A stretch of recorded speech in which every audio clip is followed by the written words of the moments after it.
Sino pinaka-fave mo na ini-interview? Wow! No, ang dami because number one, the late Miriam Defensor Santiago was always fun to interview. My God, si Miriam one time nag-head start. Ganito siya katindi. Pumutok yung ugat niya sa mata. Sa galit niya kay Enrile, one interview, galit na galit siya kay JPE, dinuduro niya sa TV. After nun, sinabihan ako ng staff, ma'am, sa sobrang galit po ni Senator, dinala po siya sa ospital. Oh my God, kinabahan ako. Okay siya pa. Hindi pa yun yung nagkasakit siya. Okay pa siya. But with Miriam, hindi mo alam ang sasabihin. O hindi mo alam, number one yun. So, buhay na buhay ang interview. Abay sa inyo, walang sala tungkol sa SALN. Bigyan ko ng sapang buhay. Panginoon, bigyan mo ako ng sapang buhay at imbestigahin ko lahat.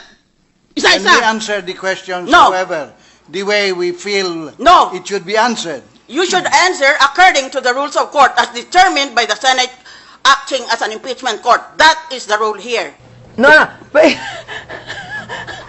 okay, I'm curious. You cannot control your temper.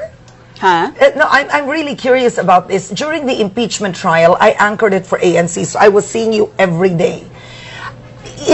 Are you the kind of person you cannot control your temper at all? I can if I want to. If you want to. Yeah. But if you don't want to, I don't. it explodes. Of course.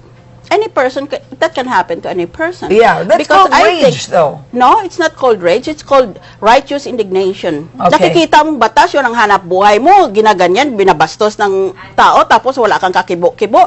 For evil to triumph, it is sufficient that good men shall do nothing. Kaya kasalanan ko, nagdaldal ako. Ang gusto nila,